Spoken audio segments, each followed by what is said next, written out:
ಭಯಂಕರ ಭೂಕಂಪನ ಸಂಭವಿಸಿದೆ. ಎಷ್ಟೇ ಎಚ್ಚರಿಕೆಯನ್ನ ಪ್ರಕೃತಿ ನಮಗೆ ಕೊಡ್ತಾ ಇದ್ರೂ ಕೂಡ ನಾವು ಸುಧಾರಿಸೋದಿಲ್ಲ. ಆದರೆ ಇದು ಯಾಕಾಯ್ತು ಏನಾಯ್ತು ಅನ್ನುವಂಥದ್ದು ಡೀಟೇಲ್ ಅನ್ನ ಕೂಡ ನಿಮಗೆ ಹೇಳ್ತಾ ಹೋಗ್ತೀವಿ. ನಾಡಿದ್ದು ಯುಗಾದಿ, ನಾಳೆ ಸೂರ್ಯಗ್ರಹಣ ಅಮಾವಾಸ್ಯೆ. ಸೊ ಅದರ ಹಿಂದಿನ ದಿನವೇ ಇವತ್ತು ಮಯನ್ಮಾರ್, ಥೈಲ್ಯಾಂಡ್ನಲ್ಲಿ ಭಾರಿ ಪ್ರಕೃತಿ ವಿಕೋಪ ಸಂಭವಿಸಿದೆ. ಮಯನ್ಮಾರ್ನಲ್ಲಿ ಕೆಲವೇ ಗಂಟೆಗಳ ಅಂತರದಲ್ಲಿ ಒಟ್ಟು 6 ಬಾರಿ ಭೂಕಂಪ ಸಂಭವಿಸಿದೆ. ಇನ್ನೂ ಆಗುತ್ತೆ, ಯಾವ ಅನುಮಾನನೂ ಇಟ್ಕೊಳ್ಳೋಕೆ ಹೋಗಬೇಡಿ. ರಿಕ್ಟರ್ ಸ್ಕೇಲ್ನಲ್ಲಿ ಗರಿಷ್ಠ ತೀವ್ರತೆ 7.7ರಷ್ಟಿತ್ತು, ಕನಿಷ್ಠ ತೀವ್ರತೆ 4.3ರಷ್ಟು ದಾಖಲಾಗಿದೆ. 2 ದೇಶಗಳಲ್ಲಿ 180ಕ್ಕೂ ಹೆಚ್ಚು ಮಂದಿ ಬಲಿಯಾಗಿದ್ದಾರೆ, 1000ಕ್ಕೂ ಹೆಚ್ಚು ಮಂದಿ ಗಾಯಗೊಂಡಿದ್ದಾರೆ. ಕ್ಷಣದಿಂದ ಕ್ಷಣಕ್ಕೆ ಮೃತರ ಸಂಖ್ಯೆ ಹೆಚ್ಚುತ್ತಾನೇ ಇದೆ. ಥೈಲ್ಯಾಂಡ್ಗೆ ಹೋಲಿಸಿದರೆ ಮಯನ್ಮಾರ್ನಲ್ಲಿಯೇ 90%ಕ್ಕೂ ಹೆಚ್ಚು ಸಾವಾಗಿದೆ, 90%ರಷ್ಟಕ್ಕೂ. ರಾಜಧಾನಿ ನೆಪಿಡಾದಲ್ಲಿರುವಂತಹ 1000 ಹಾಸಿಗೆ ಆಸ್ಪತ್ರೆ ನೆಲಸಮವಾಗಿದೆ. ಇಲ್ಲಿ ಕನಿಷ್ಠ 20 ಮಂದಿ ಮೃತಪಟ್ಟಿದ್ದಾರೆ. ರಕ್ಷಣಾ ಕಾರ್ಯಾಚರಣೆ ಭರದಿಂದ ಸಾಗಿದೆ. ಮೃತರ ಸಂಖ್ಯೆ ಹೆಚ್ಚುವ ಸಾಧ್ಯತೆ ಇದೆ ಅಂತಿದ್ದಾರೆ. ಮಾಂಡಲೇನಲ್ಲಿ ಮಸೀದಿ ಕುಸಿದು 20 ಮಂದಿ ಬಲಿಯಾಗಿದ್ದಾರೆ. ಟವೊಂಗಾದಲ್ಲಿ ಸಂತ್ರಸ್ತರ ಶಿಬಿರ ಧ್ವಂಸವಾಗಿದೆ. ಐತಿಹಾಸಿಕ ಅವಾ ಸೇತುವೆ ಧ್ವಂಸಗೊಂಡಿದೆ. ಪ್ರಾರ್ಥನಾ ಮಂದಿರಗಳ ಗೋಪುರಗಳು ಕುಸಿದೋಗಿದೆ. ಆಸ್ಪತ್ರೆಗಳು ಗಾಯಾಳುಗಳಿಂದ ತುಂಬಿ ಹೋಗಿವೆ. ದೇಶದಲ್ಲಿ ತುರ್ತು ಪರಿಸ್ಥಿತಿಯನ್ನು ಈಗಾಗಲೇ ಘೋಷಣೆ ಮಾಡಿದ್ದಾರೆ. ಚೀನಾದ ಯುನಾನ್ ಪ್ರಾಂತ್ಯದಲ್ಲೂ ಕೂಡ ತೀವ್ರ ಸ್ವರೂಪದ ಭೂಕಂಪನ ಆಗಿದೆ. ವಿಯೆಟ್ನಾಂ, ಬಾಂಗ್ಲಾದಲ್ಲೂ ಕೂಡ ಭೂಮಿ ಕಂಪಿಸಿದೆ. ಭಾರತದಲ್ಲೂ ಕೂಡ ಪ್ರಭಾವ ಕಂಡು ಬಂದಿದೆ. ಯಾಕೆ ಇದೆಲ್ಲ ಪ್ರಭಾವ ಇದನ್ನು ಹೇಳೋಣ. ಈಸ್ಟ್ ಗಾರೋ ಹಿಲ್ಸ್ನಲ್ಲಿ ಕಂಪನದ ತೀವ್ರತೆ 4ರಷ್ಟಿತ್ತು. ಅದೃಷ್ಟವಶಾತ್ ಭಾರತದಲ್ಲಿ ಸಾವು ನೋವು ಯಾವುದು ಕಂಡು ಬಂದಿಲ್ಲ. ಆದರೆ ಮುಂದಿನ ದಿನಗಳಲ್ಲಿ ಅದರ ಪರಿಣಾಮಗಳನ್ನು ಎದುರಿಸಕ್ಕೆ ಸಿದ್ಧವಾಗಬೇಕು. ವಾಸ್ತವದಲ್ಲಿ ಅತ್ಯಧಿಕ ಭೂಕಂಪ ಉಂಟಾಗುವ ಪ್ರದೇಶಗಳಲ್ಲಿ ಮಯನ್ಮಾರ್ ಕೂಡ ಒಂದು. Indian tectonic plate, Burma micro plate ಮಧ್ಯೆ ಅಂದಾಜು 1200 ಕಿಲೋಮೀಟರ್ ಪ್ರದೇಶ ಇಲ್ಲಿದೆ. ಇದನ್ನು ಸಗಾಯಿಂಗ್ ಫಾಲ್ಟ್ ಅಂತಾನೂ ಕೂಡ ಕರೀತಾರೆ. ಟೆಕ್ಟಾನಿಕ್ ಪ್ಲೇಟ್ಗಳ ನಿರಂತರ ಘರ್ಷಣೆಯಿಂದಾಗಿ ಇಲ್ಲಿ ಅನೇಕ ಬಾರಿ ಭೂಮಿ ಕಂಪಿಸಿದ ಇತಿಹಾಸ ಇದೆ. ಕಳೆದ 100 ವರ್ಷಗಳಲ್ಲಿ 6ಕ್ಕಿಂತ ಹೆಚ್ಚಿನ ತೀವ್ರತೆಯ 14 ಭೂಕಂಪಗಳು ಇಲ್ಲಿ ಸಂಭವಿಸಿರೋದು. ಇನ್ನು ಮಾಂಡಲೇಯದಲ್ಲಿ ಮಸೀದಿ ಕುಸಿದು 20 ಮಂದಿ ಸಾವನ್ನಪ್ಪುತ್ತಾರೆ.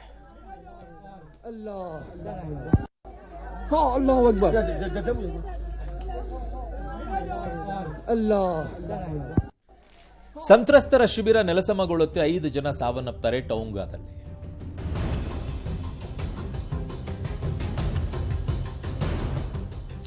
ಇನ್ನು ಮಾಂಡಲೇಯದಲ್ಲಿ ಐಕಾನಿಕ್ ಅವಾ ಸೇತುವೆ ಕುಸಿತಗೊಳ್ಳುತ್ತೆ.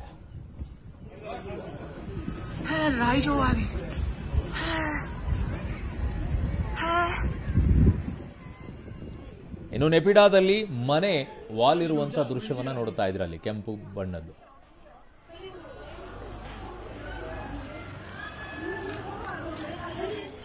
ಇನ್ನು ನದಿ ತೀರದ ಮನೆಗಳೆಲ್ಲ ಧ್ವಂಸವಾಗಿರುವಂತಹ ದೃಶ್ಯಗಳನ್ನ ನೋಡಿ.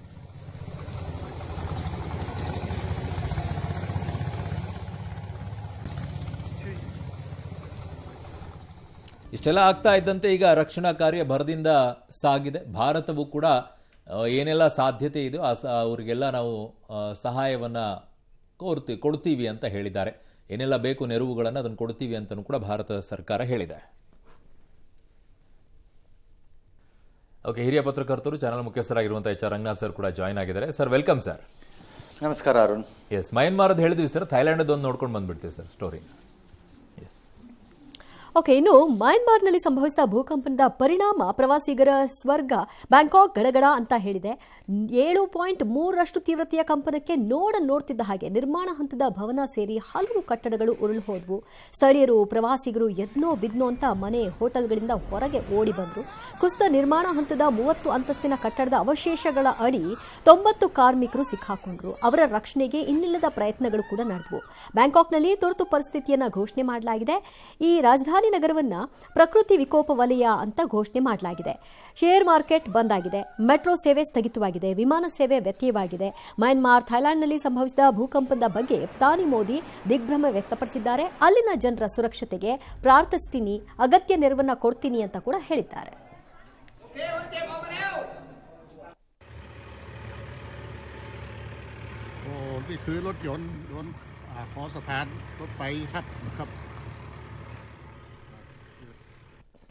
ಇನ್ನು ಥೈಲ್ಯಾಂಡ್ನಲ್ಲಿ ಏನೆಲ್ಲ ಆಯಿತು ಅನ್ನೋದಕ್ಕೆ ಒಂದಷ್ಟು ದೃಶ್ಯಗಳು ನಿಮ್ಮ ಕಣ್ಮುಂದೆ.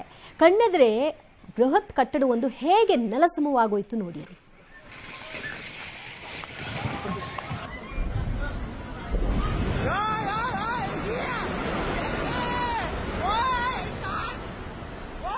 ಅಲ್ಲಿ ಹಾಗೆ ಮುಗಿಲೆತ್ತರದ ಕಟ್ಟಡವೂ ಕೂಡ ಏಕ್ದಮ್ ನೆಲಕ್ಕೆ ಕಚ್ಕೊಂಡ್ಬಿಡ್ತು.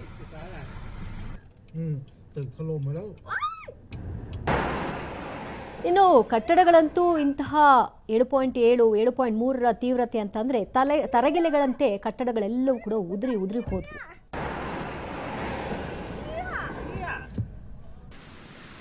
ಈಜುಕೊಳದಲ್ಲಿ ಅಲ್ಲೋಲ ಕಲ್ಲೋಲ ವಾತಾವರಣ. ಈಜುಕೊಳದಲ್ಲಿ ಇದ್ದವರು ಕೂಡ ಗಾಬರಿ ಆಗ್ಬಿಟ್ರು ಆ ಕ್ಷಣ.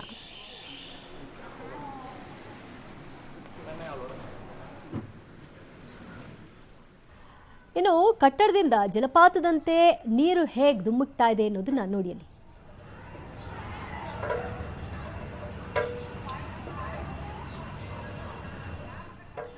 ಮೆಟ್ರೋ ರೈಲಂತೂ ಗಡಗಡ ನಡಗಿದೆ. ಅದರ ಶೇಕ್ಗೆ ಯಾರು ಕೂಡ ಮೆಟ್ರೋ ರೈಲ್ನ ಹತ್ತಕ್ಕೂ ಕೂಡ ಹಿಂದೆ ಮುಂದೆ ಯೋಚನೆ ಮಾಡ್ತಿದ್ದಾರೆ, ಏನಾಯ್ತು ಅಂತ. ಎಸ್ ಸರ್, ಈಗ ಈ ವಿಚಾರದಲ್ಲಿ ನಮಗೆ ಒಂದು ಬಹಳ ದೊಡ್ಡ ಎಚ್ಚರಿಕೆ ಭಾರತಕ್ಕೂ ಅಂತ ಹೇಳ್ಬೋದಾ ಸರ್ ಇದರ ಪರಿಣಾಮ? ಇಲ್ಲ, ಹಂಗೆಲ್ಲ ಹೇಳಕ್ಕಾಗಲ್ಲ. ಭೂಕಂಪಕ್ಕೆ ನೀವು ಎಚ್ಚರಿಕೆ ಅನ್ಕೊಳ್ಳಕ್ಕೆ ಇದೇನು ಇದು ಕೆಟ್ಟೋಯ್ತಾ? ಹಾಗೆಲ್ಲ ಇಲ್ಲ. ನ್ಯಾಚುರಲಿ ಆಗಲೇಬೇಕಾದಂತಹ, ನಾವು ಯಾರೂ ನಿರೀಕ್ಷೆಯನ್ನು ಮಾಡಲಿಕ್ಕೆ ಸಾಧ್ಯವಿಲ್ಲದಂತಹ ಮತ್ತು ವಿಜ್ಞಾನಕ್ಕೆ ಇವತ್ತಿಗೂ ಅತ್ಯಂತ ದೊಡ್ಡ ಭೀಕರವಾದ ದೊಡ್ಡ ಸವಾಲಾಗಿ ನಿಂತಿರುವ, ನಮಗೆ ಅರ್ಥ ಮಾಡಿಕೊಳ್ಳಲು ತೀವ್ರ ಕಷ್ಟವಾಗಿರುವ ಒಂದು ಪ್ರಾಕೃತಿಕ ವಿಸ್ಮಯ ಅಂದರೆ ಭೂಕಂಪ. ಸುನಾಮಿನ ಲೆಕ್ಕ ಹಾಕೋ ಸ್ಟೇಜಿಗೆ ಬಂದ್ಬಿಟ್ಟಿದ್ದೀವಿ. ಡೀಪ್ ಸ್ಪೇಸಿಂದ ಒಂದು ಮೀಟಿಯರೈಟೋ ಯಾವುದಾದ್ರು ಒಂದು ಕ್ಷುದ್ರ ಗ್ರಹದ ಥರದ ಒಂದು ಕಲ್ಲು ಬರ್ತಾ ಇರೋದನ್ನ 5 ವರ್ಷ 6 ವರ್ಷ ಮೊದಲೇ ಊಹೆ ಮಾಡೋ ಸ್ಟೇಜಲ್ಲಿ ಇದ್ದೀವಿ ನಾವು. ಜ್ವಾಲಾಮುಖಿ ಹೆಚ್ಚು ಕಡಿಮೆ ಈ ಸಂದರ್ಭದಲ್ಲಿ ಇದು ಸ್ಫೋಟಗೊಳ್ಳುವಂತಹ ಸಾಧ್ಯತೆ ಇದೆ ಅನ್ನೋ ಹಂತಕ್ಕೆ ತಲುಪಿದ್ದೀವಿ ನಾವು.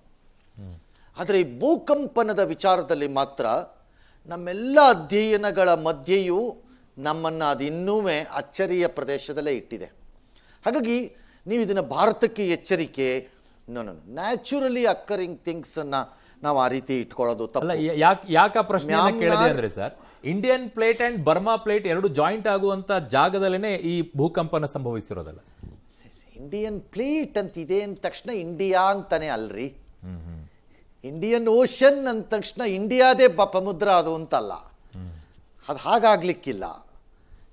ಟೆಕ್ಟಾನಿಕ್ ಪ್ಲೇಟ್ಸು ಮೂವ್ ಆಗೋ ರೀತಿನೂ ಕೂಡ ಬಹಳ ವಿಚಿತ್ರವಾಗಿರುತ್ತೆ. ಅದೆಲ್ಲ ಕಡೆ ಸಿಂಕ್ರೊನೈಸ್ಡ್ ಆಗಿದೆ ಅಂತ ಅಲ್ಲ ಅದು ಅರ್ಥ. ಅದು ಫಾರ್ ಎಕ್ಸಾಂಪಲ್, ಜಪಾನ್ನಲ್ಲಿ ಟೆಕ್ಟಾನಿಕ್ ಅದು ಸೆಸ್ಮಿಕ್ ಝೋನಲ್ಲೇ ಕೂತ್ಕೊಂಡಿರುವಂತಹ ಒಂದು ದೇಶ, ಜಪಾನಿನ ಹಲವು ಭಾಗಗಳು. ಎವ್ರಿ ಡೇ ಆಲ್ಮೋಸ್ಟ್ ಬೇಕಾದ್ರೆ ರಿಕ್ಟರ್ ಮಾಪನದಲ್ಲಿ 2.5 3 ದಿನ ನಡೀತಿರುತ್ತೆ ಎವ್ರಿ ಡೇ. ಆದರೆ ಬೇರೆ ಟೆಕ್ಟಾನಿಕ್ ಪ್ಲೇಟ್ಸಲ್ಲಿ ಹಾಗೇ ಆಗಬೇಕು. ಫಾರ್ ಎಕ್ಸಾಂಪಲ್ ಇಂಡೋನೇಷಿಯಾ, ನೇಪಾಳ್ ಈ ಭಾಗದಲ್ಲೂ ಆಗ್ಬೋದು. ನ್ಯಾಚುರಲಿ ಅಲ್ಲಿ ಆಗತ್ತೆ, because the pressure of the Himalayas ಇದೆ ಅಲ್ಲಿ ಆ ಭಾಗದಲ್ಲಿ. ಅಂದರೆ ಜಿಯೋಲಾಜಿಕಲಿ ನಾನು ಹೇಳ್ತಾ ಇರೋದು. ಹಾಗಾಗಿ ಇಲ್ಲೇ ಆಗಬೇಕು ಅಂತ ಇಲ್ಲ. ಅದು ಭಾರತದಲ್ಲೂ ಬಹು ಜಾಗಗಳು ಸೆಸ್ಮಿಕ್ ಝೋನ್ ಅಂದರೆ ಭೂಕಂಪನ ಆಗುವಂತಹ ಸೂಕ್ಷ್ಮ ಪ್ರದೇಶದ ವ್ಯಾಪ್ತಿಯಲ್ಲಿ ಕೂತಿದೆ. ನಾನು ಕೂತಿಲ್ಲ ಅಂತ ಹೇಳಿಲ್ಲ, ಆದರೆ ಹಾಗಾಗಬೇಕು ಅಂತ ಇಲ್ಲ. ಅದು ಈಗ ಇಲ್ಲಾಗಿರೋದೇನಿದೆ, ಮ್ಯಾನ್ಮಾರ್ ಮತ್ತು ಥೈಲ್ಯಾಂಡಲ್ಲಿ ಬ್ಯಾಂಕಾಕ್ ರೀಜನ್ನಲ್ಲಿ ಏನಾಗಿದೆ, technically it's also on the ಒಂದು ಟೆಕ್ಟಾನಿಕ್ ಪ್ಲೇಟ್ ಇದರಲ್ಲೇ ಇದೆ ಅಂತಲೇ ನಿಜ.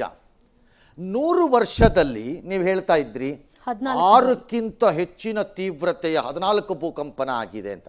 ಆಕ್ಚುಲಿ ಜಾಸ್ತಿ ಅಲ್ಲ, 100 ವರ್ಷದಲ್ಲಿ 6ಕ್ಕಿಂತ ಹೆಚ್ಚು ರಿಕ್ಟರ್ ಮಾಪನದಲ್ಲಿ ಆಗಿದೆ 14 ಬಾರಿ ಅಂತಂದ್ರೆ ಅದು ಜಾಸ್ತಿ ಅಲ್ಲ ನಿಮಗೆ ಆನ್ ಅನ್ ಆವರೇಜಲ್ಲಿ. ಬಟ್ ಭೂಕಂಪನ ಹೇಗಿರುತ್ತೆ ಅಂತಂದರೆ 14 ಆಯಿತೋ 140 ಆಯಿತೋ ಇಂಪಾರ್ಟೆಂಟ್ ಅಲ್ಲ, ಆಗಿದ್ದು ಒಂದ್ರದ್ದು ತೀವ್ರತೆ ಮತ್ತು ನಾಶ ಮಾಡುವಂತಹ ಶಕ್ತಿ ಎಷ್ಟಿದೆ ಅನ್ನೋದು important. Take for example Bhuj ಗುಜರಾತಲ್ಲಿ ನಮ್ಮಲ್ಲಿ ಆಗಿದ್ದಂಥದ್ದು ಎಂಥ ತೀವ್ರತೆ ಇತ್ತು ಅಲ್ಲಿ. ನಮ್ಮ ಲಾತೂರ್ನಲ್ಲಿ ಆಗಿದ್ದಂತಹ ಭೂಕಂಪನ ಈ ರೀತಿ ನಮ್ಮಲ್ಲೂ ಆಗಿದೆ, ಬೇರೆ ಕಡೆನೂ ಆಗಿದೆ. Take for example the greatest earthquake that happened in San Francisco long ago. ಅಮೆರಿಕದ ಸ್ಯಾನ್ ಫ್ರಾನ್ಸಿಸ್ಕೋ ಪ್ರದೇಶ ಅತ್ಯಂತ ಭೂಕಂಪನವಾಗಬಹುದಾದ ಜಾಗದಲ್ಲಿ ಕೂತ್ಕೊಂಡಿದೆ ಅದು.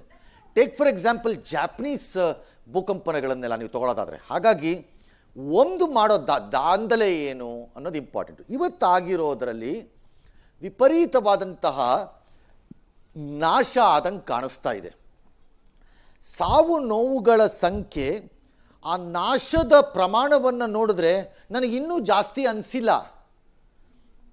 ನನಗಿನ್ನೂ ಅನಿಸಿಲ್ಲ ಜಾಸ್ತಿ ಅಂತ. ಈಗಿರೋ ಸಂಖ್ಯೆನೇ ಫೈನಲ್ ಆಗಿಬಿಟ್ರೆ ಮೋಸ್ಟ್ಲಿ ಆಗ್ಲಿಕ್ಕಿಲ್ಲ. ಯಾಕಂದ್ರೆ ಯಾರ್ಯಾರ ಕಟ್ಟಡದೊಳಗಡೆ ಯಾರ್ಯಾರು ಇದ್ದಾರೋ ಏನೋ ನಮಗೆ ಗೊತ್ತಿಲ್ಲ. ಹಾಗಾಗಿ ಈಗ ರೆಸ್ಕ್ಯೂ ಮತ್ತು ರಿಹ್ಯಾಬಿಲಿಟೇ ಪ್ರೋಗ್ರಾಮ್ ನಡೆಯುತ್ತೆ. ಈಗ ಒಂದಷ್ಟು ಜನ ಉಳಿಸಕ್ಕೆ ಟ್ರೈ ಮಾಡ್ತಾರೆ. ಅದಕ್ಕೆ ಬೇಕಾದ ಸಹಾಯಗಳು ಸಿಕ್ಕಿದ್ರೆ ಆ ದೇಶಕ್ಕೆ ಅಂತಾರಾಷ್ಟ್ರೀಯವಾಗಿ. ಥೈಲ್ಯಾಂಡ್ಗೆ ಓಪನ್ ಅಪ್ ಆಗಿರುತ್ತೆ, ಸಿಗತ್ತೆ. ಮ್ಯಾನ್ಮಾರು ಮಿಲಿಟರಿ ಆಡಳಿತದಲ್ಲಿದ್ದಾಗ ಭಾಳ ವಿಚಾರ ಹೊರಗೆ ಬರುತ್ತೋ ಇಲ್ವೋ ಗೊತ್ತಿಲ್ಲ ನನಗೆ. ಹಾಗಾಗಿ ಈ ನಂಬರ್ ಏನಿದೆ ನೀವು ಹೇಳ್ತಾ ಇದ್ದೀರಿ, 100 ಜನ ಸತ್ತಿದ್ದಾರೆ, 180, ಸಾವಿರಾರು ಜನ 500ಕ್ಕೂ ಹೆಚ್ಚು ಮಂದಿ ಗಾಯಗೊಂಡಿದ್ದಾರೆ ಅಂತ ಏನು ಹೇಳ್ತಿದ್ದೀರಿ. ಆ ಕಟ್ಟಡಗಳ ನಾಶವಾದ ರೀತಿ ಮತ್ತು ಮಾಪನದಲ್ಲಿ 2 ಬಾರಿ ಭೂಕಂಪ ಆಗಿದ್ದೊಂದು 7.2 ಇನ್ನೊಂದು 7.7 ಲೆಕ್ಕಾಚಾರದಲ್ಲಿ ನೋಡಿದ್ರೆ ಈ ನಾಶ ಸಾವು ನೋವಿನ ಲೆಕ್ಕಾಚಾರದಲ್ಲಿ ದೊಡ್ಡದಲ್ಲ. You should be grateful. Actually ಭಾಳ ದೊಡ್ಡದಲ್ಲ ಅದು. ಯಾಕೆ ಅಂದರೆ 2 ಕಾರಣ. ಒಂದು, ಜನ ಕಟ್ಟಡಗಳಲ್ಲಿ ಇರಲಿಲ್ಲ, ಸತ್ತಿಲ್ಲ ಭಾಳ. ಎರಡನೇದು, ಮ್ಯಾನ್ಮಾರ್ ಮತ್ತು ಬ್ಯಾಂಕಾಕ್ ರೀಜನ್ನಲ್ಲಿ 7.2 7.7 ಲೆವೆಲ್ಲಿನ ಭೂಕಂಪನವನ್ನು ತಡೆದುಕೊಳ್ಳಬಹುದಾದ ರೀತಿಯಲ್ಲಿ ಕಟ್ಟಡಗಳನ್ನು ನಿರ್ಮಾಣ ಮಾಡಿರಲ್ಲ. ಜಪಾನಲ್ಲಿ ಮಾಡ್ತಾರೆ. ಜಪಾನಲ್ಲಿ ಹಲವಾರು ಪ್ರದೇಶಗಳಲ್ಲಿ ಅಪ್ ಟು 8, 9, 10ವರೆಗೂ ಹೋಗ್ತಾರೆ. ಭೂಕಂಪನ ಆಗುತ್ತೋ ಬಿಡುತ್ತೋ. Dubai Burj Khalifa can sustain up to 10 ಬೇಕಾರೆ ಅದನ್ನು ಸಸ್ಟೈನ್ ಮಾಡೋ ರೀತಿ ಕಟ್ತಾರೆ ಅದನ್ನು. ಆದರೆ ಇಲ್ಲಿ ಮ್ಯಾನ್ಮಾರಲ್ಲಿ ಕಟ್ಟಿದ್ದಾರೆ ಅಂತ ನಂಗೆ ಗೊತ್ತಿಲ್ಲ. ಹಾಗಾಗಿ ನೀವು ತೋರಿಸ್ತಿರೋ ದೃಶ್ಯಾವಳಿಗಳನ್ನು ನೋಡಿದ್ರೆ ಆಗೋ ಗಾಬರಿ ಏನಿದೆ, ಬಟ್ ಸಾವಿನ ಸಂಖ್ಯೆ ಏನಿದೆ ಎರಡಕ್ಕೂ ತಾಳೆ ಆಗ್ತಾ ಇಲ್ಲ. ಮೇ ಬಿ ಇವತ್ತೊಂದಿನ ನೋಡಬೇಕು ಅನ್ಸತ್ತೆ, ಅದೆಲ್ಲ ಮ್ಯಾಚ್ ಆಗತ್ತಾ, ನಾಳೆ ಹೆಚ್ಚಿನ ಸಾವು ನೋವು ಬರುತ್ತಾ ಅಂತ. ಬಟ್ ಎಕ್ಸ್ಪರ್ಟ್ಸ್ಗಳು ಹೇಳ್ತಾ ಇದ್ದಾರೆ ಸರ್, ಬ್ಯಾಂಕಾಕ್ ಸಮುದ್ರ ತೀರದಲ್ಲಿರೋದ್ರಿಂದ ಅಲರ್ಟ್, ಅಂಡಮಾನ್ ನಿಕೋಬಾರ್ಗರಿಗೆ ಸುನಾಮಿಯ ಒಂದಿಷ್ಟು ಅಲರ್ಟ್ಗಳು ಕೂಡ ಇದೆ, ಎಕ್ಸ್ಪರ್ಟ್ಸ್ಗಳು ಮಾತಾಡ್ತಾ ಇದ್ರು sir. C, this is the advantage of science.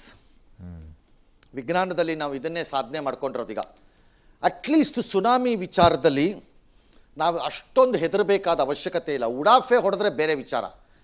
Largely ನಮಗೀಗ ವಾರ್ನಿಂಗ್ಗಳು ಸಿಕ್ಬಿಡುತ್ತೆ ಸುನಾಮಿದು. ಅರ್ಲಿ ಸುನಾಮಿ ವಾರ್ನಿಂಗ್ಸನ್ನು ಕೊಟ್ಬಿಡ್ತಾರೆ ಬೇಗ. ಹಾಗಾಗಿ ಅಂಡಮಾನ್ ಅಂಡ್ ನಿಕೋಬಾರ್ ಐಲ್ಯಾಂಡಲ್ಲಿ ಮಾತ್ರ there is a problem.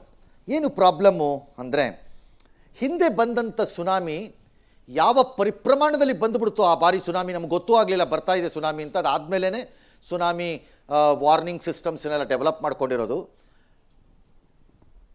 Andaman ಮತ್ತು ನಿಕೋಬಾರ್ನ ದ್ವೀಪದ ಒಂದು ಭಾಗದಿಂದ ಬಂದ ಸಮುದ್ರದ ಅಲೆ ಇನ್ನೊಂದು ಭಾಗದಿಂದ ಎಕ್ಸಿಟ್ ಆಗೋಯ್ತು. Can you believe it? ಅಂದರೆ ಐಲ್ಯಾಂಡ್ ಹಿಂಗಿದೆ ಅಂದರೆ ಈ ಕಡೆಯಿಂದ ಬಂದ ಸಮುದ್ರ ಹಿಂಗೆ ದಾಟ್ ಆ ಕಡೆ ಕೊಟ್ಟೋಯ್ತು. ಹಾಗಾದರೆ ಯಾರೂ ಏನೂ ಮಾಡಲಿಕ್ಕಾಗಲ್ಲ. ಬಟ್ ಈಗ let us see tsunami warning levels ಎಷ್ಟಿದೆ ಅಂತ ನೋಡೋಣ. ಯಾಕಂದರೆ it will take some time for the waves under tsunami ಆದರೆ ಬರೋಕ್ಕೆ ಸ್ವಲ್ಪ ಟೈಮ್ ತಗೊಳತ್ತೆ. ನಮ್ಮ ಹತ್ರ ಈಗ ಅದೃಷ್ಟವಶಾತ್ ಆ ಟೆಕ್ನಾಲಜಿ ನಮ್ಮ ಹತ್ರ ಇದೆ. ಹಾಗಾಗಿ ಒಂದಿಷ್ಟು ರಕ್ಷಣಾ ಕಾರ್ಯಗಳನ್ನು ಅಥವಾ ಪ್ರಿವೆಂಟಿವ್ ಮೆಷರ್ಸನ್ನು ತಗೋಬೋದು. ಓಕೆ, ಅಂದರೆ ಸರ್ ಇವತ್ತು ಒಂದೇ ದಿನ 6 ಬಾರಿ ಆಗಿದೆ ಸರ್. ಅಂದರೆ ಇವತ್ತು ಮತ್ತೆ ಇದು ಮುಂದುವರಿಯುತ್ತೆ ಅಥವಾ ಇಲ್ಲ ಅನ್ನೋದಕ್ಕೆ ಆ ರೀತಿಯ ಅಂದಾಜುಗಳು ಹೇಗೆ ಗೊತ್ತಾಗುತ್ತೆ ಸರ್? ಸರ್ ಏನು ಸರ್ ಇದು 6 ಬಾರಿ ಆಗೋಗಿದೆ ಈ ಸರಿ ಇವತ್ತು ಅಂತ ಹಂಗೆ ಕೇಳಲಿಕ್ಕೆ ಬರಲ್ಲ ವಿಜ್ಞಾನದಲ್ಲಿ. ನಾವು 6ರಲ್ಲಿ 60 ಬಾರಿನೂ ಆಗ್ಬೋದು ಬೇಕಾರೆ. 6 ಯಾಕೆ? It doesn't have to be 6, it can be 60. Aftershocks ಏನಿದೆ, ಮೇನ್ ಕ್ವೇಕ್ ಆದ ಮೇಲೆ ಆಫ್ಟರ್ ಶಾಕ್ಸ್ ಏನಿದೆ ಅದು 20 ಆಗ್ಬೋದು, 15 ಆಗ್ಬೋದು, ಒಂದು ವಾರನೂ ಆಗ್ಬೋದು, 4 ದಿನನೂ ಆಗ್ಬೋದು, 5 ದಿನನೂ ಆಗ್ಬೋದು. ಬೇಕಾರೆ ನಾಳೆನೇ ನಿಂತೋಗ್ಬೇಕು ಅಂತೇನು ಕಾನೂನಿಲ್ಲ ಅದಕ್ಕೆ. ತೀವ್ರತೆ ಜಾಸ್ತಿ ಆಗ್ಬೋದು, ಕಮ್ಮಿನೂ ಆಗ್ಬೋದು sir. No, I don't know. ಆಗ್ಬೋದು, ಆಗಲ್ಲ ಅಂತ ಹೇಳ್ತಿಲ್ಲ. ಅಂದ್ರೆ ಭೂಮಿಯ ಪದರುಗಳು ಸೆಟಲ್ ಡೌನ್ ಆಗೋದಕ್ಕೋಸ್ಕರ ಇದೆಲ್ಲ ಭೂಕಂಪನ ಕಾಣಿಸ್ಕೊಳ್ತಾ ಇರುತ್ತಲ್ಲ ಸರ್, ಸಣ್ಣ ಸಣ್ಣ ಪ್ರಮಾಣದಲ್ಲಿ. ನಾಟ್ ನೆಸೆಸರಿಲಿ ಸೆಟಲ್ ಡೌನ್ ಅಂತ ಹೇಳಲ್ಲ. It could be A friction also. Tectonic plates friction ಅಲ್ಲೂ ಇರಬಹುದು. ಇದು ತರಹೇವಾರಿ ರೀಸನ್ಸ್ ಇರಬಹುದು ಇದಕ್ಕೆ. ಎಕ್ಸ್ಟ್ರೀಮ್ ಹೀಟ್ ಇಂಟರ್ನಲಿ ಡೆವಲಪ್ ಆದಾಗ ಕ್ರ್ಯಾಕ್ಸ್ ಓಪನ್ ಅಪ್ ಆಗಿರ್ಬೋದು. ಓಪನ್ ಅಪ್ ಆಗಿದ್ದ ಕ್ರಾಕ್ಸ್ ಈಗ ಆಚೆ ಬಂದಿರ್ಬೋದು, ಆ ಎನರ್ಜಿ ಲೆವೆಲ್ಸ್ ಆಚೆ ಬಂದಿರುತ್ತೆ. ವಾಟ್ ಈಸ್ ಭೂಕಂಪನ ಆಗೋದು ಅಂದ್ರೆ ಏನು ಅರ್ಥ? ಒಳಗಡೆ ಸ್ಟೋರ್ ಆಗೋ ಎನರ್ಜಿ ರಿಲೀಸ್ ಆಗತ್ತೆ ಟಕಾರ್ ಅಂತ. ಒಳ್ಳೆ ಆ ಎನರ್ಜಿಗೆ ಎಷ್ಟು ಶಕ್ತಿ ಇರುತ್ತೆ ಅಂತಂದ್ರೆ, ಹಿರೋಶಿಮಾ ನಾಗಸಕ್ಕಿ ಮೇಲೆ ಹಾಕಿದ್ದಂಥ ಅಮೆರಿಕದ ಅಣುಬಾಂಬ್ ಏನಿದೆ ಅದಕ್ಕೆ 10 ಲಕ್ಷ ಪಟ್ಟು, 20 ಲಕ್ಷ ಪಟ್ಟು, 30 ಲಕ್ಷ ಪಟ್ಟು ಶಕ್ತಿ ಇರುತ್ತೆ ಆ ಎನರ್ಜಿಗೆ. That energy is creating the ಇಶ್ಯೂಸ್ನ. ಹಾಗಾಗಿ ಅದು ಹೀಗೆ ಆಗಬೇಕು ಅಂತ ಹೇಳಲಿಕ್ಕಾಗಲ್ಲ. It can be for any ರೀಸನ್ನಲ್ಲಿ. ಮತ್ತೆ ನಿಲ್ಲಬೇಕು ಅಂತ ಹೇಳಲಿಕ್ಕಾಗಲ್ಲ. ರಾತ್ರಿನೂ ಆಗ್ಬೋದು, ಬೆಳಗ್ಗೆನೂ ಆಗ್ಬೋದು, ಇನ್ನೂ 6 ಸರಿ ಆಗ್ಬೋದು, 4 ಸರಿ ಆಗ್ಬೋದು. ಬಟ್ ಎಕ್ಸ್ಪರ್ಟ್ಸ್ಗಳು ಹೇಳ್ತಾ ಇದ್ದಿದ್ದು ಸರ್, ಟಿಬೇಟು, ನೇಪಾಳ ಮತ್ತು ಅಸ್ಸಾಂಗೆ ಸ್ವಲ್ಪ ಅಲರ್ಟ್ ಆಗಿರಬೇಕು ಅನ್ನೋದನ್ನ ಹೇಳ್ತಾ ಇದ್ರು ಸರ್. ಸಿ ಓಕೆ, ನಾನು I tell you, experts naturally ಅದನ್ನು ಹೇಳ್ತಾರೆ, ಹೇಳಬೇಕು, ಅದು ಸರಿ ಕೂಡ. ಎಪಿಸೆಂಟರ್ ಎಲ್ಲೋ ಒಂದು ಕಡೆ ಇರುತ್ತೆ ಈ ಭೂಕಂಪಕ್ಕೆ. There will be one epicentre. ಅಂದರೆ ಸೇಬನ್ನು ತಗೊಳ್ಳಿ, ಸೇಬಿನ ತೊಟ್ಟಿದೆಯಲ್ಲ, ಕಿತ್ತಿರ್ತೀರಲ್ಲ ತೊಟ್ಟು, ಆ ತೊಟ್ಟಿನ ಜಾಗವನ್ನೇ ಎಪಿಸೆಂಟರ್ ಅಂತ ಅನ್ಕೊಳ್ಳಿ ಬೇಕಾದ್ರೆ. ಅಲ್ಲಿಂದ ಡೆಪ್ತು ಅರ್ತ್ ಒಳಗಡೆ ಎಷ್ಟರಲ್ಲಾಗಿದೆ ಅನ್ನೋದು ಇಂಪಾರ್ಟೆಂಟ್. ಈಗ ಇಲ್ಲಿ 10 ಕಿಲೋಮೀಟರ್, ಭೂಮಿಯ ಒಳಕ್ಕೆ 4 kilometre, 10 kilometre, 5 kilometre, 16 kilometre, 20 kilometre. What is the depth? Number 1. Number 2, ಇದಾದಾಗ ಈ ಶಾಕ್ ವೇವ್ ಏನಿದೆ, ಫಾರ್ ಎಕ್ಸಾಂಪಲ್ ತಿಳಿಯಾಗಿ ಇರುವಂತಹ ಕೆರೆಗೆ ಹೋಗಿ ಒಂದು ಕಲ್ಲನ್ನು ಎಸೆಯಿರಿ.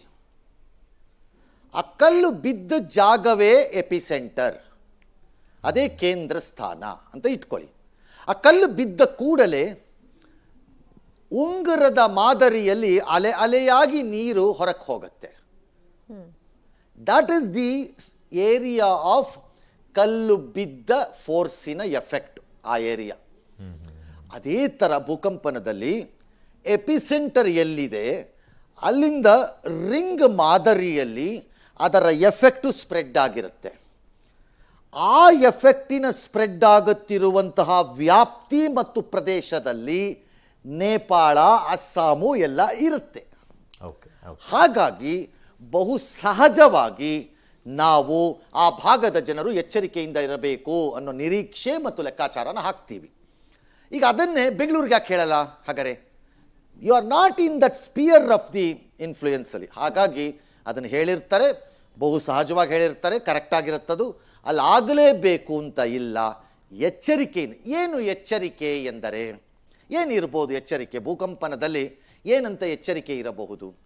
ಮನೆ ಒಳಗಡೆ ಇರ್ತೀರಿ, ಗಡಗಡ ಅನ್ನತ್ತೆ, ಸಾಧ್ಯ ಆದಷ್ಟು ಬೇಗ ಬಯಲು ಪ್ರದೇಶಗಳಿಗೆ ಬರಬಹುದು ನೀವು. ಅದು ಬಿಟ್ಟರೆ ಭೂಕಂಪನದಲ್ಲಿ ಯಾವ ಎಚ್ಚರಿಕೆಯನ್ನು ವಹಿಸ್ಲಿಕ್ಕೆ ಸಾಧ್ಯ ಇದೆ ಹೇಳಿ ನೋಡೋಣ. ಯಾರು ಒಬ್ರು ಕರೋನಾ ಇದೆ ಅಂದ್ರೆ ಮಾಸ್ಕ್ ಹಾಕೋ, ಹೊರಗಡೆ ಹೋಗಬೇಡ, ಯಾರನ್ನೂ ಮೀಟ್ ಮಾಡಬೇಡ, ಕೈ ಕುಲುಕಬೇಡ, ಮಕ ಕೊಟ್ಟು ಮಾತಾಡಬೇಡ ಅಂತೆಲ್ಲ ಹೇಳ್ಕೊಡ್ಬೋದು, ಎಚ್ಚರಿಕೆಯಿಂದ ಇರಪ್ಪ ಅಂತ. ಆಮೇಲೆ ಹೊಟ್ಟೆ ಲೂಸ್ ಆಗೋಯ್ತು ಸರ್, ಲೂಸ್ ಮೋಷನ್ ಆಗ್ತಾ ಇದೆ ಅಂದರೆ ಎಚ್ಚರಿಕೆಯಿಂದ ಇರು, ಆಹಾರ ಹೀಗೆ ತಗೋ, ನೀರು ಹೀಗೆ ತಗೋ ಅಂತೆಲ್ಲ ಹೇಳ್ಬೋದು. ಇದರಲ್ಲಿ ಏನು ಎಚ್ಚರಿಕೆ ಹೇಳ್ತೀರಿ? Except the fact you need to be alert to go ಅಂತ. ಓಕೆ, ಇನ್ನು ಥೈಲ್ಯಾಂಡ್ಗೆ ಪ್ರವಾಸಕ್ಕೆ ಹೋದವರು ಅವ್ರ ಕಥೆ ಏನು ಅನ್ನೋದರ ಸುದ್ದಿ ಇದೆ, ನೋಡ್ಬಿಡೋಣ ಸರ್. ಇನ್ನು ನಿತ್ಯ ಸಾವಿರಾರು ಭಾರತೀಯರು ಬ್ಯಾಂಕಾಕ್, ಪಟ್ಟಾಯ, ಪುಕೆಟ್ ಸೇರಿದಂತೆ ಹಲವು ಕಡೆ ಪ್ರವಾಸಕ್ಕೆ ಹೋಗ್ತಾರೆ. ಕನ್ನಡಿಗರ ಸಂಖ್ಯೆ ಏನು ಕಮ್ಮಿ ಇರಲ್ಲ. ಹೀಗೆ ಪ್ರವಾಸ ಹೋದ 300ಕ್ಕೂ ಹೆಚ್ಚು ಕನ್ನಡಿಗರು ಬ್ಯಾಂಕಾಕ್ನಲ್ಲಿ ಸಿಕ್ಕಾಕೊಂಡಿದ್ದಾರೆ. ಅದೃಷ್ಟವಶಾತ್ ಕನ್ನಡಿಗರು ಸೇರಿ ಯಾವುದೇ ಭಾರತೀಯರು ಸಾವನ್ನಪ್ಪಿದ ವರದಿಗಳಾಗಿಲ್ಲ, ಗಾಯಗೊಂಡ ಬಗ್ಗೆಯೂ ಕೂಡ ವರದಿಯಾಗಿಲ್ಲ. ಆದರೆ ಭೀಕರ ಭೂಕಂಪದಿಂದ ಕನ್ನಡಿಗರು ಆತಂಕಕ್ಕೀಡಾಗಿದ್ದಾರೆ. ಪಬ್ಲಿಕ್ ಟಿವಿ ಜೊತೆ ತಮ್ಮ ಅನುಭವವನ್ನು ಹಂಚಿಕೊಂಡಿದ್ದಾರೆ. ಥೈಲ್ಯಾಂಡ್ಗೆ ಹೋಗಿರುವ ಭಾರತೀಯ ಪ್ರವಾಸಿಗರಿಗಾಗಿ ಅಲ್ಲಿನೇ ಕೆಲ ಭಾರತೀಯರಿಗಾಗಿ ಬ್ಯಾಂಕಾಕ್ನಲ್ಲಿರುವ ಭಾರತೀಯ ರಾಯಭಾರಿ ಕಚೇರಿ ಹೆಲ್ಪ್ ಲೈನ್ ಅನ್ನು ಓಪನ್ ಮಾಡಿದೆ. ಅಂದ ಹಾಗೆ ನಾಳೆ ವರ್ಷದ ಮೊದಲ ಸೂರ್ಯಗ್ರಹಣ ಸಂಭವಿಸಲಿದೆ. ಆದರೆ ಭಾರತದಲ್ಲಿ ಇದು ಗೋಚರವಾಗಲ್ಲ, ಅಮೆರಿಕಾದಲ್ಲಿ ಸೂರ್ಯಗ್ರಹಣ ಗೋಚರವಾಗುತ್ತೆ. ಇಲ್ಲಿ ಅರ್ಥಕ್ವೇಕ್ ಆದಾಗ ನಾವೆಲ್ಲ ರೂಮಲ್ಲಿ ಇದ್ವಿ. ನಾವು 22ನೇ ಮಾಡಿಲಿದ್ವಿ. ನಮ್ಮ ಕೆಲವು ಫ್ರೆಂಡ್ಸ್ಗಳೆಲ್ಲ 25, 26ನೇ ಫ್ಲೋರಲ್ಲಿ, ಕೆಲವರೆಲ್ಲ ಸ್ವಿಮ್ಮಿಂಗ್ ಪೂಲ್ ಅಲ್ಲಿ ಇದ್ರು. ಸೊ ಅರ್ಥಕ್ವೇಕ್ ಆದಾಗ ಎಲ್ಲರೂ ತುಂಬಾ ಗಾಬರಿಯಾಗಿ ಎದ್ದಿ ಬಿದ್ದಿ ತಮ್ಮ ಜೀವ ಉಳಿದ್ರೆ ಸಾಕು ಅಂತ ಓಡ್ ಬಂದಿದ್ದಾರೆ. ಇದು ಬೇರೆ ಹೋಟ್ಲು, ಎದುರುಗಡೆ ಇರೋಂಥ ಹೋಟೆಲ್. ಇಲ್ಲಿ ನಮ್ಮನ್ನ ತಾತ್ಕಾಲಿಕವಾಗಿ ಇಲ್ಲಿ ಇಟ್ಟಿದ್ದಾರೆ. ಸೊ ನಾವೆಲ್ಲ ಸೇಫ್ ಆಗಿದ್ದೀವಿ, ನಮ್ಗೆ ಯಾವುದೇ ತರ ತೊಂದರೆ ಆಗಿಲ್ಲ. ಥೈಲ್ಯಾಂಡ್ ಬ್ಯಾಂಕಾಕ್ ಅಲ್ಲಿ ಇದೀವಿ, ಅವನಿ ಹೋಟೆಲ್. ಸೊ ನಾವು ಎಲ್ಲ 10th ಫ್ಲೋರ್ ಅಲ್ಲಿ ಇದ್ವಿ. ಫುಲ್ ಬಿಲ್ಡಿಂಗ್ ಸೇಕ್ ಆಗಿ ಸ್ಟಾರ್ಟ್ ಆಯ್ತು. ಇಂಡಿಯಾ ಇಂದ ಆಲ್ಮೋಸ್ಟ್ 500 ಪೀಪಲ್ ಇದಾರೆ ಇಲ್ಲಿ. ಸೊ ನನ್ಗೆ ಯಾವಾಗ ಫೀಲ್ ಆಯ್ತು ಬಿಲ್ಡಿಂಗ್ ಸೇಕ್ ಆಗೋದು, ಫಸ್ಟ್ ನಾನು ಅನ್ಕೊಂಡೆ ನನ್ಗೆ ತಲೆ ಸುತ್ತಾ ಇದೆ ಅಂತ. ಸೊ ನಾವು ಬೇರೆ ಎಲ್ಲ ಇರೋರ್ನೆಲ್ಲ ಎವಾಕ್ಯುವೇಟ್ ಮಾಡಿ ಕರ್ಕೊಂಡು. ಸರ್ ನನಗೆ 2004ರಲ್ಲಿ ನಾವು ಇನ್ನೂ ಜರ್ನಲಿಸಮ್ಗೆ ಬಂದಿರಲಿಲ್ಲ, ಬಟ್ ನೀವು ಅವಾಗ ಇದ್ರಿ ಸರ್. ಈ ಸುಮಾತ್ರದಲ್ಲಿ 9.2 ತೀವ್ರತೆಯಲ್ಲಿ ಆಗಿತ್ತಲ್ಲ ಸರ್, ಲಕ್ಷಾಂತರ ಜನ ಸಾವನ್ನಂಬುವಂಥ ಪರಿಸ್ಥಿತಿ ಬಂತಲ್ಲ. ಅದನ್ನ ಮೆಲುಕು ಹಾಕೊಳ್ಳೋದಾದ್ರೆ ಕಂಪೇರ್ ಮಾಡ್ಕೊಂಡ್ರೆ ಇದೆಲ್ಲವೂ ಕೂಡ ಏನು ದೊಡ್ಡ ಪರಿಣಾಮ ಏನು ಅಲ್ಲ ಸರ್ ಇದು. ನೆವರ್ ಎವರ್ ಎರಡು ಭೂಕಂಪನಗಳನ್ನು ಹೋಲಿಕೆ ಮಾಡಬೇಡಿ. ಯಾವತ್ತೂ ಹೋಲಿಕೆ ಮಾಡಬೇಡಿ ಭೂಕಂಪನಗಳನ್ನು. ಕಾರಣ ಇಷ್ಟೇ, ಭೂಕಂಪನವಾದ ಪ್ರದೇಶಗಳು ಬೇರೆ ಬೇರೆ ಆಗಿರುತ್ತವೆ, ಭೂಕಂಪನವಾಗಿರುವ ತೀವ್ರತೆ ಬೇರೆ ಬೇರೆ ಆಗಿರುತ್ತೆ. ಭೂಕಂಪನವಾದ ಪ್ರದೇಶದಲ್ಲಿ ಆ ದೇಶ ಅಥವಾ ಪ್ರದೇಶದ ಜನ ಅದನ್ನು ನಿರೀಕ್ಷೆ ಮಾಡಿ ತಮ್ಮ ಕಟ್ಟಡಗಳ ನಿರ್ಮಾಣ ಸಿಸ್ಟಮ್ ಅನ್ನ ಪದ್ಧತಿಯನ್ನು ಹೇಗೆ ಮಾಡಿಕೊಂಡಿರ್ತಾರೆ ಅನ್ನೋದು ಬೇರೆ ಬೇರೆ ಆಗಿರುತ್ತೆ. ಭೂಕಂಪನವಾಗಿರುವ ಪ್ರದೇಶಗಳಲ್ಲಿ ಯಾವ ರೀತಿಯ ಕಟ್ಟಡ ಸಾಮಗ್ರಿಗಳನ್ನು ಬಳಸ್ತಾ ಇದ್ದಾರೆ ಅನ್ನೋದ್ರ ಮೇಲೆ ಡಿಪೆಂಡ್ ಆಗುತ್ತೆ. ಹಾಗಾಗಿ ಎರಡು ಭೂಕಂಪನಗಳನ್ನು ಹೋಲಿಕೆ ಮಾಡೋದು ಅಷ್ಟು ಸರಿಯಲ್ಲ ಯಾವಾಗಲೂ. ಬಟ್ ಸುಮಾತ್ರ 9 ಪಾಯಿಂಟ್ ಏನಿತ್ತು, ಇಟ್ಸ್ ಸಮಥಿಂಗ್ ಅನ್ಬಿಲೀವಬಲ್. ಅದು ನಾನು ನಿಮ್ಗೊಂದು ಸಣ್ಣ ಉದಾಹರಣೆ ಕೊಡ್ತೀನಿ, ವೈಜ್ಞಾನಿಕವಾಗಿ ಇದು ಫೀಲ್ ಆಗತ್ತೆ. ಬೆಂಗಳೂರಿನ ಬಿಸಿಲು 28 ಡಿಗ್ರಿ 29ರಲ್ಲಿ ಇದೆ ಅಂತ ಇಟ್ಕೊಳ್ಳಿ. ತುಂಬ ಸೆಕೆ ಅನ್ನಿಸ್ತಾ ಇರುತ್ತೆ ನಿಮಗೆ. ಆದರೆ 33ಕ್ಕೋ 34ಕ್ಕೋ ಬಂತು ಅಂತ ಇಟ್ಕೊಳ್ಳಿ, ಜಸ್ಟ್ 3-4 ಡಿಗ್ರಿ ಅಷ್ಟೇ ವ್ಯತ್ಯಾಸ. ಸುಟ್ಟೋಗ್ತಾ ಇದೆ ಮೈ ಅನ್ಸತ್ತೆ. ಆ 3 ಡಿಗ್ರಿ ಮಾಡೋ ವ್ಯತ್ಯಾಸ ಏನು? ದಿ ಥ್ರೆಶೋಲ್ಡ್ ಲೆವೆಲ್ ಏನಿದೆ, ನನಗೆ ಸಹಿಸಿಕೊಳ್ಳುವ ಲೆವೆಲ್ಲು ಕ್ರಾಸ್ ಆದಾಗ ನನಗೆ ಅದನ್ನು ತಡ್ಕೊಳ್ಳೋ ಶಕ್ತಿ ಕಡಿಮೆ ಆಗ್ತಾ ಹೋಗುತ್ತೆ. ಹಾಗೇನೆ 7 ಆದಾಗ ಅನಾಹುತ ಆಗಲೇಬೇಕು. ರಿಕ್ಟರ್ ಮಾಪನದಲ್ಲಿ 7ಕ್ಕೆ ರೆಕಾರ್ಡ್ ಆದಾಗ ಭೂಕಂಪನ ಅಂತ ಯಾವ ನಿಯಮನೂ ಇಲ್ಲ. ಆದರೆ ಬಿಟ್ವೀನ್ 7 and 9 ಏನಿದೆ, 9 ಆದಾಗ ತಡ್ಕೊಳ್ಳೋಕೆ ಸಾಧ್ಯ ಇಲ್ಲ. ಭೂಮಿಗೊಂದು ಶಕ್ತಿ ಇದೆ, ತಡ್ಕೋಬೇಕಲ್ಲ ಅದು. ಹಾಗಾಗಿ ನಿಮ್ಗೆ ಆ ರೀತಿಯ ಡಿಸ್ಟ್ರಕ್ಷನ್ ಆಗಿರುತ್ತೆ. ಆರಂಭದಲ್ಲಿ ದಿವ್ಯಾನೋ ನೀವು ಹೇಳ್ತಾ ಇದ್ರಿ, ನಾಳೆನೋ ನಾಳಿದ್ದೋ ಯುಗಾದಿ ಇದೆ, ಅಮಾವಾಸ್ಯೆ ಬಂದಿದೆ, ಯಾ ಎಕ್ಸಾಕ್ಟ್ಲಿ. ಏನೋ ಇದು ನಿಮ್ಮ ನಂಬಿಕೆಯ ಭಾಗ. ಭೂಮಿಯ ಒಳಗಡೆ ಹಾಗಾದರೆ ಆಳವಾದ 20 ಕಿಲೋಮೀಟರ್ನಲ್ಲಿ ಯಾರೋ ಕೂತ್ಕೊಂಡು ನಾಳಿದ್ದು ಯುಗಾದಿ ಇದೆ, ನಾಳೆ ಸೂರ್ಯಗ್ರಹಣ ಇದೆ, ಈ ವಾಸಿಗಳೇನಿದ್ದಾರೆ ಈ ನರ ಹುಲು ಮಾನವರಿಗೆ ಪಾಠ ಕಲಿಸ್ಬೇಕು ಅಂತ ಒಂದು ಬರ್ಜಿಯಲ್ಲಿ ತಿವಿದು ಜಮ್ ಅಂತ ಒಂದು ಭೂಕಂಪ ಮಾಡಿರ್ತಾರೆ ಅಂತ ಅನ್ಕೋತೀರಾ? ಬಟ್ ಪರಿಣಾಮಗಳನ್ನು ಕಾಕತಾಳಿ ಇವಾಗ ಆಗಿರೋಂಥದ್ದು ಕಾಕತಾಳೀಯ. Number 1. Number 2, no direct relationship ಅರ್ಥಕ್ವೆಕ್ಗೆ ಸೆಲೆಸ್ಟಿಯಲ್ ಆಬ್ಜೆಕ್ಟ್ಸ್ದು ಇನ್ನೂ ಅಷ್ಟು ಚೆನ್ನಾಗಿ ಎಸ್ಟಾಬ್ಲಿಷ್ ಆಗಿದೆ ಅಂತ ಏನಿಲ್ಲ ಸೈಂಟಿಫಿಕಲಿ. ಸಮುದ್ರದ ಜೊತೆ ಆಗಿದೆ ಬೇಕಾರೆ, ಅಂದ್ರೆ it's all calculated on magnetic ಇದರಲ್ಲಿ ಆಗಿದೆ, ಆಗಿಲ್ಲ ಅಂತ ನಾನು ಹೇಳಲ್ಲ. ಲೆಕ್ಕದಲ್ಲಿ ಇದರಲ್ಲಿ ಅಷ್ಟು ದೊಡ್ಡದಾಗಿ ಲಿಂಕೇಜ್ ಆಗಿದೆ ಅನ್ನೋಂಥದ್ದು ಎಲ್ಲೂ ತುಂಬ ಚೆನ್ನಾಗಿದೆ establish. There may be some theories ಇದೆ, ಇಲ್ಲ ಅಂತಲ್ಲ ನಾನು ಹೇಳ್ತಿರೋದು. ಹಾಗಾಗಿ ಅದನ್ನ ಹೇಳೋದು ಸರಿ ಅಂತ ನನ್ಗೆ ಅನ್ಸಲ್ಲ. ನಂಬಿಕೆ ಇದ್ದವ್ರು ನಂಬಿಕೆ ಇಟ್ಕೋಬಹುದು. ಕೆಲವೊಮ್ಮೆ ಕಾಕತಾಳೀಯವಾಗಿ ಆದಾಗ ನಮ್ಮ ನಂಬಿಕೆಗಳು ಗಟ್ಟಿ ಆಗಿಬಿಡುತ್ತೆ, ಅದನ್ನ ಅಳ್ಳಾಡ್ಸೋದು ಕಷ್ಟ. ಹಾಗಾಗಿ I leave it at that stage. ಅದು ಅವ್ರಿಗೆ ಬಿಟ್ಟಿದ್ದಿತ್ತು. ಎಸ್, ಒಂದು ವಿರಾಮ ತಗೊಂಡು ವಾಪಸ್ ಬರ್ತೀವಿ ಸರ್. ವಾಪಸ್ ಬಂದ್ಮೇಲೆ ಇನ್ನು ರಾಜ್ಯದ ಇದೆಯಲ್ಲ ಸರ್, ಹನಿ ಟ್ರ್ಯಾಪ್ ಕೇಸು, ಅದು ಈಗ ಕೊಲೆ ಬೇಕಾದು ಹೋಗೋಣ ಸರ್. ಒಂದು ವಿರಾಮ ಪ್ಲೀಸ್. ನೀವು ಹೇಳದಂಗೆ ಸರ್, ಯಾಕಂದ್ರೆ ಅವ್ರು ದಿನ ಹೇಳಿ ನಿಮಗೂ ಸಾಕಾಗಿರುತ್ತಿಲ್ಲ ಸರ್ ಅವ್ರ ಬಗ್ಗೆನೆ. ಸಾಕಾಗಿದೆ ಅನ್ಸತ್ ನನಗೆ ಸರ್. ಯಾಕೆ ಗೊತ್ತಾ ಸರ್, ಬರೀ ಟ್ರ್ಯಾಪ್ ಬಗ್ಗೆನೆ ಮಾತಾಡ್ತೀವಿ, ಹನಿ ಮಾತ್ರ ಅವ್ರು ತಿನ್ಕೊಂಡು ಓಡಾಡ್ತಿರ್ತಾರೆ ಎಲ್ಲ ಕಳ್ಳರು. ನಾವು ಟ್ರ್ಯಾಪ್ ಆಗಿ ಒದ್ದಾಡ್ತಿದೀವಿ ಡೆಮಾಕ್ರಸಿನಲ್ಲಿ. ಪ್ರಜಾಪ್ರಭುತ್ವದಲ್ಲಿ ಟ್ರ್ಯಾಪ್ ಆಗಿರೋದು ಯಾರು? ನಾನು. ಹನಿ ಯಾರಿಗೆ ಸಿಕ್ತು? ಅವ್ರಿಗೆ. ಹಂಗಾಗಿ ನಮಗೆ ಯಾಕೆ ಬೇಕ್ರಿ? ನಮಗೆ ಹನಿ ಗೊತ್ತು, ಟ್ರ್ಯಾಪೂ ಗೊತ್ತು, ಬಟ್ ಇವ್ರು ಹೇಳ್ತಿರೋ ಹನಿ ಟ್ರ್ಯಾಪ್ ನಮಗ್ ಗೊತ್ತಿಲ್ಲಪ್ಪ. ಸರಿ ಸರ್, ಓಕೆ, ಒಂದು ವಿರಾಮ ತಗೊಳ್ತೀವಿ. ಆಮೇಲೆ ಒಂದು ಹೆಣ್ಣು ಮಗಳ ಜೊತೆ ಈ ರೀತಿ ನಡೆದಿತ್ತು ಅನ್ನೋದು ಹಾ, ಸರ್. ಹನಿ ಟ್ರ್ಯಾಪೇ ಯಾಕಾಗಬೇಕು? ಬಟರ್ ಟ್ರ್ಯಾಪು, ಘೀ ಟ್ರ್ಯಾಪು, ತುಪ್ಪ, ಬೆಣ್ಣೆ, ಆ ಟ್ರ್ಯಾಪ್ ಎಲ್ಲ ಯಾಕಾಗಲ್ಲ? ಅದು ಹನಿನೇ ಯಾಕಾಗಬೇಕು? ಹೆಣ್ಣನ್ನ ಜೇನು ಹನಿಗೆ ಹೋಲಿಸ್ತಾರಲ್ಲ ಸರ್, ಅದಕ್ಕೆ ಹಾ, ಹೆಣ್ಣನ್ನ ಜೇನು ಹನಿಗೆ ಪಂಚಾಮೃತದ ಟ್ರ್ಯಾಪು ಅಂತ ಯಾಕಾಗಲ್ಲ? ಹನಿ ಟ್ರ್ಯಾಪ್, ಎಲ್ಲ ಹನಿನೇ. ಕಳಪೆ ಹನಿ ಹೆಂಗೆ ಕ್ವಾಲಿಟಿ ಹನಿ ಸಿಗಲ್ವೋ ಹಂಗೆ ಕರ್ನಾಟಕದ ರಾಜಕಾರಣದಲ್ಲಿ ದುಷ್ಟ ಕಂತ್ರಿ ಕಚಡ ಹಲ್ಕಟ್ಗಳು ಮಾಡ್ತಿರೋ ಕೆಲಸ ಮಾಡ್ತಿರೋ ರಾಜಕಾರಣಿಗಳಿದಾರಲ್ಲ, ಎಲ್ಲ ಕರಪ್ಟೆಡ್ ಹನಿಗಳು, ಬ್ಯಾಡ್ ಹನಿಗಳು, ಕ್ವಾಲಿಟಿ ಹನಿಗಳು ಇವು. Okay, right sir.